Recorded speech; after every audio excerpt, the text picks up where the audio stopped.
ती स्वतःशीच विचार करत असेल की इतक्यात दाराबाहेरून कोणाच्या तरी रडण्याचा आवाज येऊ लागला. नीट कानोसा घेतला असता कोणीतरी लहान मूल रडत असल्याचे तिला जाणवले. इतक्या रात्री दारावर लहान मूल कोणाचं असेल? कोणाचेही का असेनात, परंतु यावेळेस त्याला माझ्या मदतीची गरज आहे. कांचनच्या डोक्यात प्रश्नोत्तरांचा खेळ सुरू होता. तिला पुढे काय करावे ते सुचेनासे झाले होते, परंतु आता तिला त्या लहान मुलाचे रडणे सहन होत नव्हते. कशीबशी हिंमत एकवटून ती अंथरुणातून उठली व पुढील दाराचा दिवा चालू करण्यास तिने लाईटचे बटण दाबले, परंतु तो दिवा काही चालू झाला नाही. हात तिच्या, याला पण आत्ताच जायचं होतं, कांचन वैतागतच म्हणाली. अंधारात चाचपडतच तिने जवळच ठेवलेली एक टॉर्च हाताशी घेतली व पुढल्या दाराकडे जाण्यास मार्गक्रमण सुरू केले. दाराबाहेरून येणारा तो लहान मुलाच्या रडण्याचा आवाज अजूनही थांबला नव्हता. कांचनच्या पडणाऱ्या एक एक पावलागणिक वातावरणातील रहस्यमयता वाढत चालली होती. पुढल्या दारापाशी आल्यानंतर तिने हळूच दाराची कडी उघडली.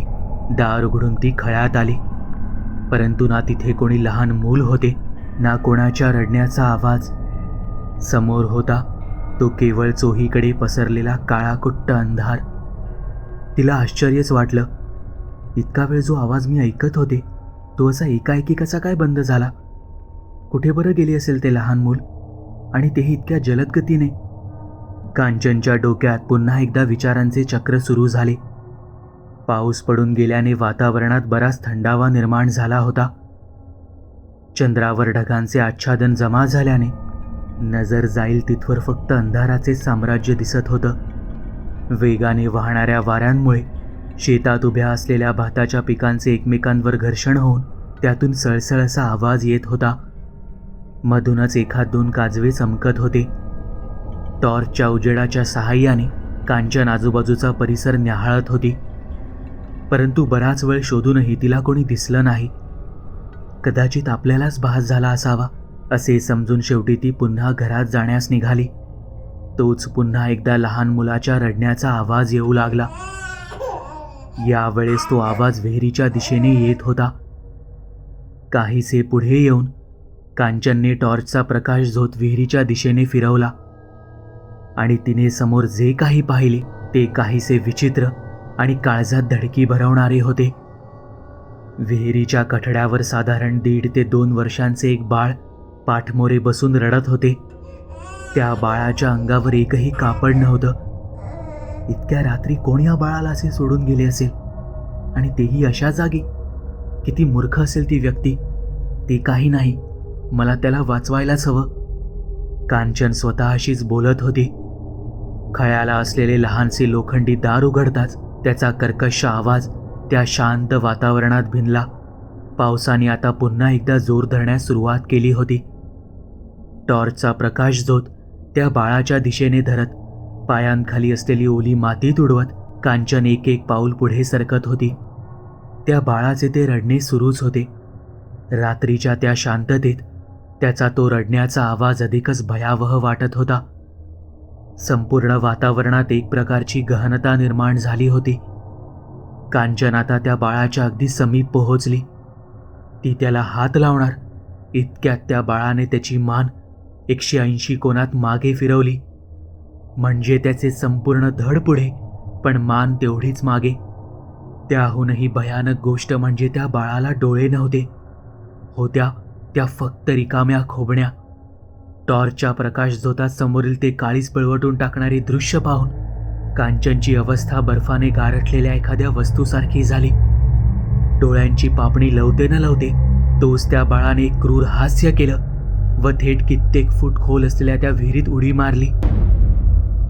परंतु विहिरीत उडी मारल्यानंतर त्याच्या पाण्यात पडण्याचा कोणताही आवाज कांचनला आला नाही. उलट आता त्या विहिरीतून अनेक लहान बाळांचे हसण्याचे व रडण्याचे असे दोन्ही आवाज एकत्रितपणे ऐकू येऊ लागले. आता मात्र त्या विहिरीत पुन्हा डोकावून पाहण्याची हिंमत कांचनमध्ये नव्हती. तिचे हातपाय लटपटू लागले होते. तरीही शेवटी हिंमत करून तिने हातातील टॉर्चच्या सहाय्याने त्या विहिरीत डोकावून पाहिले. काळ्या कुट्ट अंधाराने व्यापून गेलेली ती विहीर अगदीच भकास वाटत होती. त्या अकराळ विक्राळ विहिरीत वाकून बघताना क्षणाक्षणाला त्यातील नकारात्मकतेची जाणीव तिला प्रकर्षाने होत होती. जणू काही ती सर्व गिळंकृतच करण्यास तिथे वसली आहे असे भासत होते. टॉर्चचा प्रकाश इतका प्रभावशाली नसल्याने कांचनला विहिरीच्या आतील चित्र धुसर दिसत होतं. त्यात पावसानेही आता बराच जोर धरला होता, त्यामुळे तिला नीट काही दिसत नव्हतं. अजूनही विहिरीतून ते चित्रविचित्र आवाज येतच होते. डोळ्यांत प्राण आणून कांचन विहिरीत काही दिसतंय का ते पाहत होती. इतक्यात आकाशात एक वीज चमकून कडकडाट झाला आणि त्या विजेच्या लख्ख प्रकाशात तिने जे काही पाहिलं ते काळजाचा थरकाप उडवेल असंच होतं. विहिरीच्या आतील प्रत्येक कोपऱ्यात बरीचशी लहान मुलं वर येण्याचा प्रयत्न करत होती, परंतु त्यातील कोणतंही मूल हे सर्वसामान्य मुलासारखं नव्हतं. कोणाच्या डोळ्यांतून रक्त येत होतं, तर कोणाच्या नाकातून, तर कोणाच्या मानेतून. काहींना तर डोळेही नव्हते. त्यांचा तो रडण्याचा आवाज अगदी किळसवाणा वाटत होता. काळीज छाती चिरून बाहेर येईल असेच ते दृश्य होते. पुन्हा एकदा आसमंतात एक वीज चमकली आणि ढगांच्या गडगडाटासह मुसळधार पाऊस पडू लागला. घडलेला प्रकार पाहून कांचन प्रचंड घाबरली होती. तिला खूप जोरात किंचाळावेसे वाटत होते, परंतु तिच्या तोंडातून आवाजच फुटत नव्हता. शरीरातील सारे बळ एकवटून ती घराच्या दिशेने पळू लागली. काहीही करून तिला आता लवकरात लवकर घरात शिरायचे होते. मागे असलेल्या त्या विहिरीतून पुन्हा एकदा चित्रविचित्र आवाज येऊ लागले. जीव मुठीत घेऊन कांचन पळत होती. खळ्यातील लोखंडी दार उघडून ती आत आली. दाट साचलेल्या अंधारामुळे तिला पुढल्या दाराला असलेल्या पायऱ्यांचा अंदाज आला नाही. चिखलाने माखलेल्या पायांमुळे जिने चढताना तिचा पाय घसरला व ती जमिनीवर कोसळली. तिच्या हातात असलेली टॉर्च सुद्धा जमिनीवर जोरात आदळल्यामुळे फुटली व त्याच्या काचा सर्वत्र पसरल्या. तो आवाज इतका तीव्र होता की इंदुमती व आप्पांची झोप खाडकन उघडली. खळ्यातील लाईट लावत लगबगीने ते दोघे बाहेर आले. बाहेर आल्यानंतर समोरील ते दृश्य पाहून त्यांच्या काळजाचा ठोका चुकला. मुका बसल्याने कांचन खळ्यात बेशुद्ध अवस्थेत पडली होती. तिच्या मनगटाला तसेच डोक्याला मार बसला होता व त्यातून रक्त येत होतं. कांचन, के बाय, उठ. अहो बघा नाही का काय झाला आता. राणी, गो राणी, कितीदा रगात वाहता. पण ती हैसर इलीच कित्याक होती इतक्या रातच्या. त्या दोघांचा गदारोळ ऐकून नयन व कस्तुरीही तिथे आले. कांचनची अवस्था पाहून त्यांनाही धक्का बसला. कांचन, अगं आई, काय झालं हिला आणि एवढा मार कसला लागला हिला. अरे आमका नाही माहिती तिच्या वांगडा काय झाला ता. ही येळ बोलत बसूची नाय हा, तुमका कळत कसा नाही. लवकरात लवकर डॉक्टरांका बोलवूक वया. अहो आप्पा, पण इतक्या रात्री डॉक्टर कुठे भेटणार. अरे आपल्या बाजूक परबीन राहताना तिच्या ओळखीचं कोणीतरी डॉक्टर हा, ते रोजा ती सांगत होती. तिका जाऊन विचार. इंदुमतींचे बोलणे ऐकून नयन तातडीनेच बाहेर जाण्यास निघाला. थांबा, मी सुद्धा येते तुमच्यासोबत, कस्तुरी नयनला म्हणाली. नको, तू थांब इथेच आईबाबांसोबत, मी येतो लगेच. इतकं म्हणून नयन घराबाहेर पडला. शेजारी राहत असलेल्या परबांना जेव्हा कांचनबद्दल समजले तेव्हा त्यांनी लगेचच मदतीसाठी पुढाकार घेतला. त्यांच्या मुलाने लगेचच त्यांच्याकडील दुचाकीवरून नयनला थेट डॉक्टरांच्या घरी नेले. इथे आप्पा, इंदुमती व कस्तुरी असे तिघेही मिळून कांचनची काळजी घेत होते. काही वेळातच नयन डॉक्टरांना घेऊन घरी आला. डॉक्टरांनी कांचनला तपासले व मलमपट्टी करून औषधे दिली. तसेच 3 ते 4 तासात तिला शुद्ध येईल अशी हमीही दिली. काळजीपोटी सर्वजण रात्रभर कांचनच्या बाजूलाच बसून राहिले. दुसऱ्या दिवशी सकाळी 31 जुलै 2017 रात्रभर झोप न झाल्याने पहाटे केव्हा झोप लागली ते कोणालाच कळले नाही. सकाळी साधारण 8च्या सुमारास कांचनला शुद्ध आली. आई, आई. शुद्ध येताच सर्वप्रथम तिने इंदुमतींना हाक दिली. लाडक्या लेकीची हाक ऐकताच इंदुमतींना लगेचच जाग आली. इंदुमतींना समोर पाहताच कांचनला रडू कोसळलं. दोघीही एकमेकींना कवटाळून रडू लागल्या. त्यांचा आवाज ऐकून इतर सर्वही जागे झाले व कांचनजवळ येऊन तिला धीर देऊ लागले. आई, आपण घराशेजारील ती विहीर बुजवून टाकूयात ना. कांचनचे हे वाक्य ऐकून इंदुमतींसोबतच सर्वांनाच काहीसे आश्चर्य वाटले. सर्वजण तिच्याकडे एकटक पाहू लागले. कित्याक गे बाय, अगं त्या विहिरीत बरीच लहान मुलं आहेत, पण ती सामान्य मुलांसारखी नाही आहेत. म्हणजे माका काय कळला नाही. म्हणजे त्यांना पाहिलं तरी काळजात धडकी भरेल. काहींच्या डोळ्यांतून रक्त येत होतं, तर काहींच्या नाकातून, तर काहींना डोळेही नव्हते. माझी अशी अवस्था त्यांच्यामुळेच झाली आहे. कांचनचे ते बोलणे ऐकून सर्वच अगदी निशब्द झाले. परंतु नयनला मात्र काही तिचे म्हणणे पटत नव्हते. ते त्याच्या चेहऱ्यावरून स्पष्ट दिसत होतं. बायो, काल रात्री तुझ्या वांगडा नेमका काय झाला ता जरा आमका सविस्तर सांग. कांचनने घडलेला सर्व प्रकार एक एक करून त्यांना सांगितला. तिचा तो भयानक अनुभव ऐकून कोणाला काय बोलावे ते काही सुचतच नव्हते. अगं, तुला भास झाला असेल, आणि तसंही तुला झोपेत चालण्याची सवय आहे, माहिती आहे ना. दादा, भास आणि वास्तव यातील फरक न समजण्या एवढी मी लहान नाही आहे रे. म्हणजे तुला काय म्हणायचंय? तू रात्री जे पाहिलंस ती भूतं होती? अगदी भूतच असं नाही, परंतु जे काही होतं ते सामान्य नव्हतं.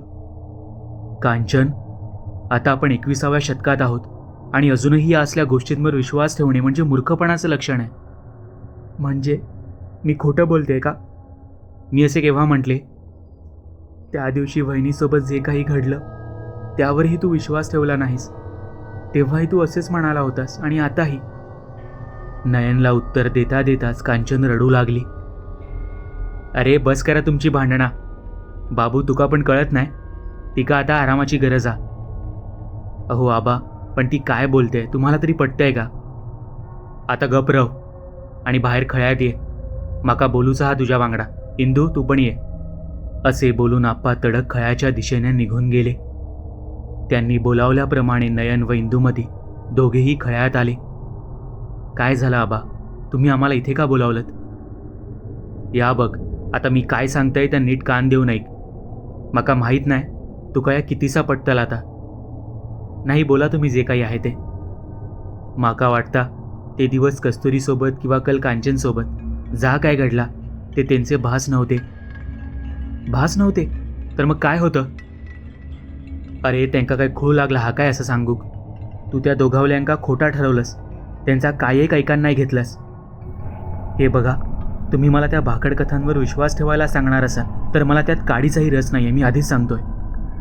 अरे बाबू, माझा म्हणणं तरी ऐक आधी.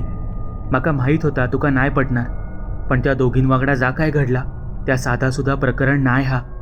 माका वाटता या वास्तूत कोणत्या तरी अमानवीय शक्तीचो वास हा. अहो आबा, काय बरळताय तुम्ही? प्रत्येक जागेचो काहीतरी भूतकाळ असताच, कधी चांगलो तर कधी वाईट. म्हणांतर नवीन वास्तूत गेल्यावर लोक वास्तुशांती करतात, कारण वास्तुशांती केल्यावर त्या वास्तूतील जी काय नकारात्मक शक्ती असता त्याचो नायनाट होता. तर रोजा इंदू पण तुका ह्याच सांगत होती, पण तू ऐकलंच नाही. याचं काही नसतं. आपण इथे काय कायम राहणार आहोत का? ती वास्तुशांती वगैरे करू आपण पुढच्या वेळेस, पण त्याचा आणि त्या दोघींसोबत घडलेल्या प्रकाराचा इथे काही संबंध नाही. माणूस चंद्रावर पोहोचला आणि तुमची हे काय वास्तुशांती आणि नकारात्मक शक्ती? नयनचे बोलणे ऐकून इंदुमती म्हणाल्या, आम्ही काही खुळे म्हणा नाही सांगत तुका. तुझ्यापेक्षा 4 पावसाळे जास्त बघलाव आम्ही. तुमच्या या जनरेशनचो ह्योच प्रॉब्लेम हा. शिक्षण घेतला की तुमका लय मॉडर्न झाल्यासारखा वाटता, मगे तुम्ही असल्या गोष्टींवर विश्वास ठेवूक मागत नाही. हे बघा, तुम्ही मला या गोष्टी कितीही जरी पटवून दिल्या तरी माझा त्यावर विश्वास बसणार नाही, कारण ज्या गोष्टी मी कधी पाहिल्या नाहीत त्यावर मी कधी विश्वास ठेवत नाही. त्यामुळे मी तुमच्यासमोर हात जोडतो, पुन्हा या गोष्टींसाठी मला फोर्स करू नका. इतके म्हणून नयन तिथून तडकाफडकी निघून गेला. अशा रीतीने पुन्हा एकदा नयनने आप्पा व इंदुमतींचे म्हणणे डावलले, परंतु त्याचा हा निर्णय त्याच्यासाठी व त्याच्या घरासाठी लाभदायक ठरणार होता की त्यांच्या घरावर येणारी संकटांची ही मालिका अशी सुरू राहणार होती, हे तर येणारी काळरात्रच ठरवणार होती.